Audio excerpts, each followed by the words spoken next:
I'm only here to take less than a minute of your time to explain what is to follow. The interview that you're going to see is a part of a conversation that I've had with the one and only, absolutely magnificent Casey Cangelosi. Casey and I met at PASIC 2013 in Indianapolis, and he was kind, gracious, and willing to answer all of my questions and to let me film our conversation so that I could show this to you. However, I am by no means a journalist, so bear with me. I am only a music student who is really curious about what she is doing and the people she admires, like Casey, and I seized this opportunity to talk to him. I know that there are people out there, just like myself, that love what he's doing and that would love to know more about him. So here it is, a snippet of our conversation. My apologies for my English. Enjoy!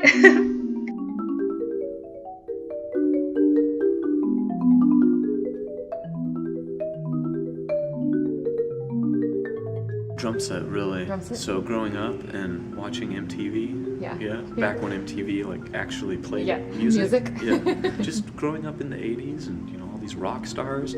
So I just wanted to play drum set from when I was, something like 6, really, really young. So I took lessons from a neighbor down the street, and luckily I had supportive parents. Yeah. And my father is like the most supportive person ever, and he's a workaholic. He's a math professor at Utah State. His office is just down the hall from my drum set growing up.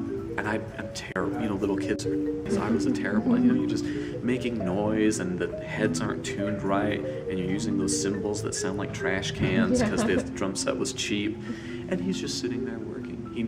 I don't think he ever told me to stop, Literally, I don't think he ever did. So then my dad, again, being really supportive, put me in touch with the professor at Utah State, which is Dennis Griffin. So he's my teacher from when I was, literally a child.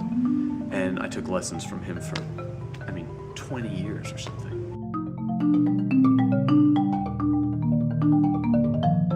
I look to other instruments a lot. Just like I think all of us do. I probably know more piano rep than I know percussion rep.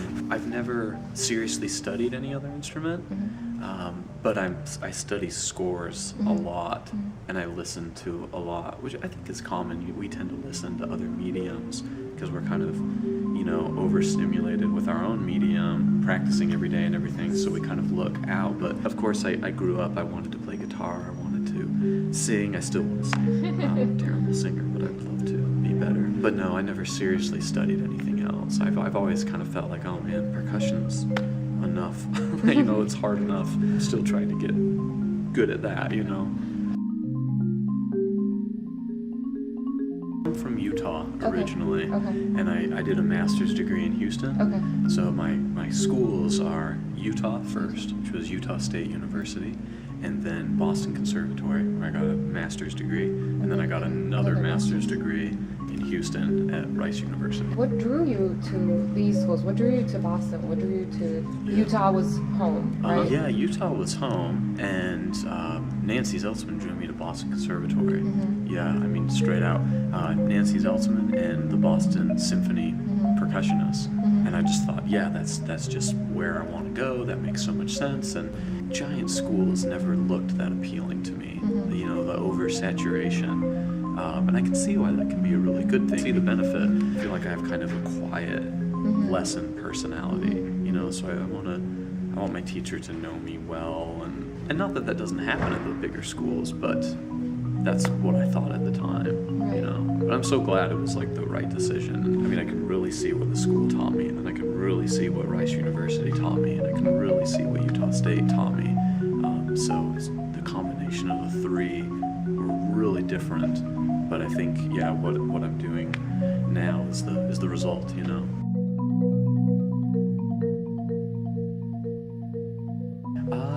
I never really knew what I wanted to do for a job, but I knew I always just, I like composing, I like playing, and it was that simple.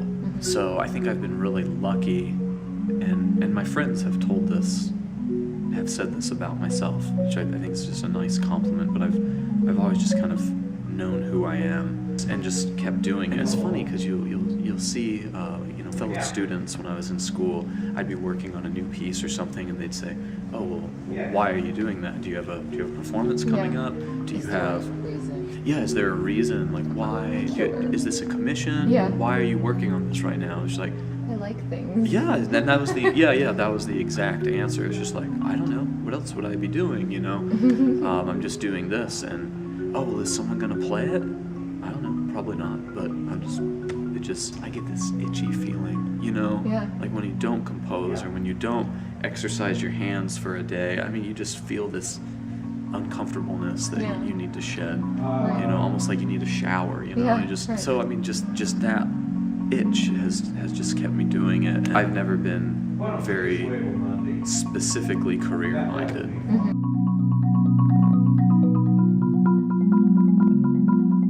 Concord's excellent.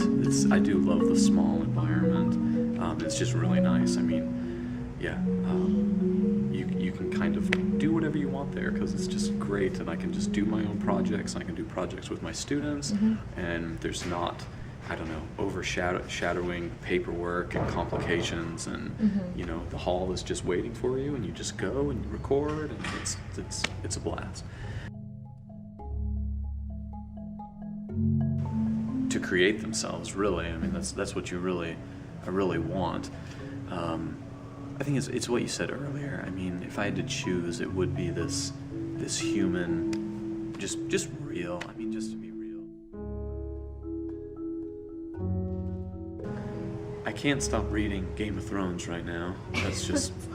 That's what's happening right now in my life. It's hard to say it's this one thing, or it's this one composer, because so much of it is how they interact with everyone else or their effect on everyone else that you find inspiring. Or a lot of times the way someone talks in addition to their compositions, it just totally retunes you.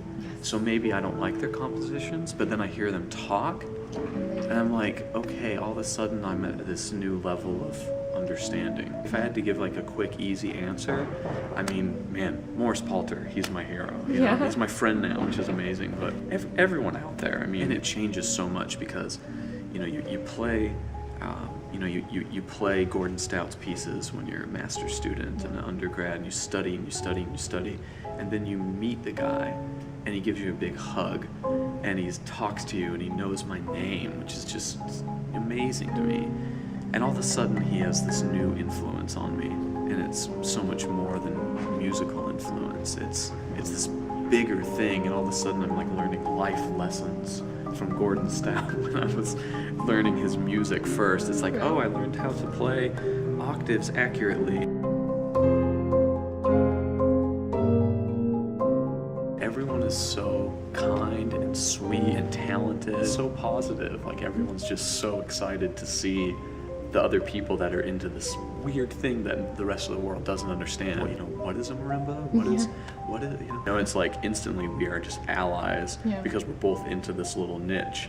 We get each other, so all of a sudden we have this like alliance, and like it brings us together. You never feel like you're done. Yes. I mean, every concert I go to here, I just think like, oh man, I have so much more to do still, because I have my own thing, but like I cannot do that thing, Student for life is it's a good attitude to have. I think it's a good thing.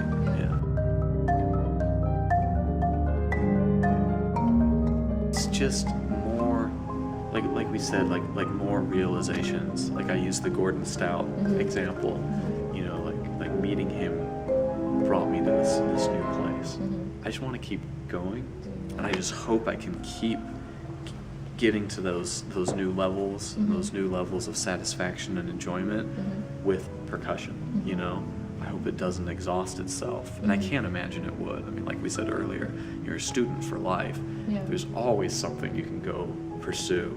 I just hope that student for life mentality sticks with me. Of course, someday, I'd love to do my own festival or something, which I see far down the road, and I'd love to pay back all the people who've invited me places. I'd love to bring them to my school someday. Do you have a current, at least, favorite sound in the world? Oh, man. Let's see. Favorite sound in the world. That's a cool question. I never thought of that. New favorite sound in the world. It's all about context for me. So it's real interesting to talk to people about sound because let's say with mallets, people will talk all day about, this mallet or this one sound. And actually, I just designed my mallets, so I've had to think about this a lot. And it's really tricky because it's like, okay, let's hit something. Oh, did you like that sound? Well, okay, did I like that sound? It depends. It depends on what it was there for. Yeah. Like compositionally, you can't always have the most gorgeous sound. Sometimes things need to sound harsh, or they need to sound thin, or they need to sound simple, or something. Or do I like that sound? Well, I don't know. It depends what came before it. It's so important. Yes. And what will come after it matters so much more than that sound itself. Yeah. Favorite chord? Well, it's the same thing. It's context. It's context? It's Okay. context, But I'm sure it belongs to Debussy or Ravel. Those colors and those textures are so cool. But again, I think they're contextual. Yes. It's in their context. So it's how they use them. Let's see. What was the question? Oh, cool. You're all prepared. It's about, that's that. I'm not sure any of it's true. Oh, right. Yeah, of course. Oh, thanks. I'm honored you care. And that you think so. We did it? We did it. Cool. We did it. Thank you so much. Yeah, thanks. You're really good at